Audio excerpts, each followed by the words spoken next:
स्वागत है सभी लोगों का हमारे YouTube चैनल तांत्रिक महाराज में। आज आपके सामने अप्सराओं के बारे में और अप्सराओं की साधना, वे सिद्धि, वे मंत्र, वो सब आपको बताया जाएगा जिसकी आप अभिलाषा रखते हो। तो सभी लोग हमारे YouTube चैनल से जुड़ जाएं। हर हर शंभु, ओम आदेश नमः। अप्सरा देखने में बहुत ही सुंदरवान होती है। अप्सरा जिसके जीवन में एक बार अप्सरा सिद्ध हो जाए तो वह जीवन में अपना कोई भी कार्य कर सकता है। और अप्सराएं स्वर्ग की वो नृत्यिका, वो गायिका होती हैं जो बहुत ही सुंदरवान होती हैं।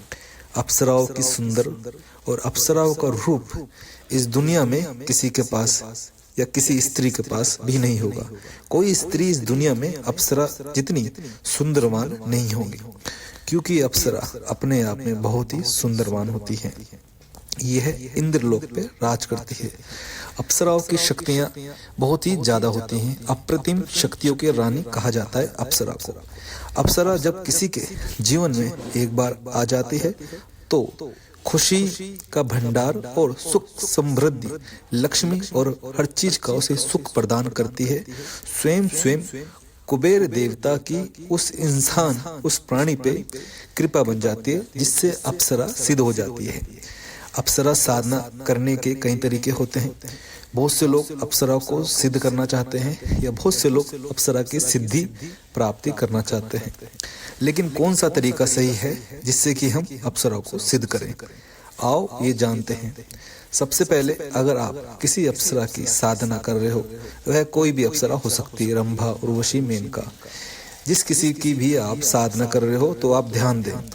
अप्सरा को साधना करते समय मंत्रों का विशेष ध्यान रखा जाता है कि मंत्र किस प्रकार बोले जाते हैं।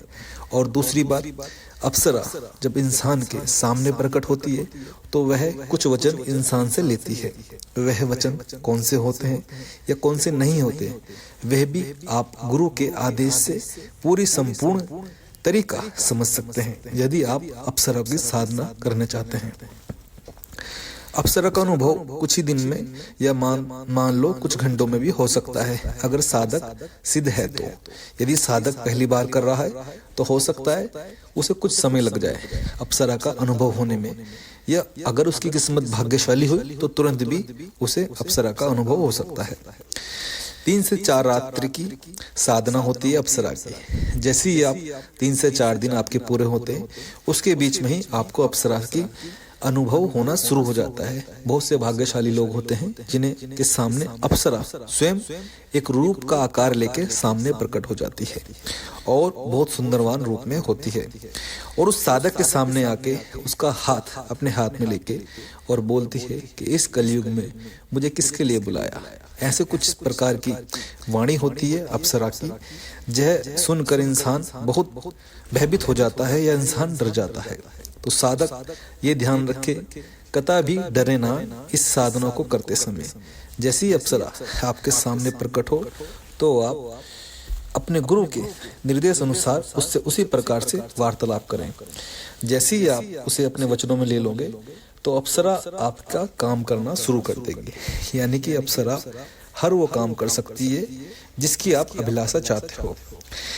अप्सरा को आप किस रूप में धारण करना चाहते हो, मित्र के, प्रेमिका के, वो भी आपको बताना अवश्य होगा। यदि जिस रूप में आप अप्सरा को सिद्ध करना चाह रहे हो, उसी रूप में आप अप्सरा को अपने ख्यालों में देखना शुरू कर दो। जैसे ही आप अप्सरा को अपने ख्यालों में देखना शुरू कर दोगे, वैसे ही उस रूप में आपको अप्सरा सिद्ध हो जाती है। तो साधकों, यह जानकारी हमने तांत्रिक महाराज YouTube चैनल पे दी है। अप्सरा साधना करने से पहले कुछ नियम होते हैं जो करने बहुत ही आवश्यक होते हैं।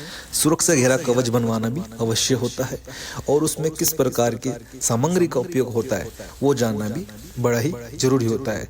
अगर आप अप्सरा को साधना आरंभ करना चाहते हैं या शुरू करना चाहते हैं तो गुरु के आदेश अनुसार ही यह सिद्धि शुरू करें। ओम आदेश नमः।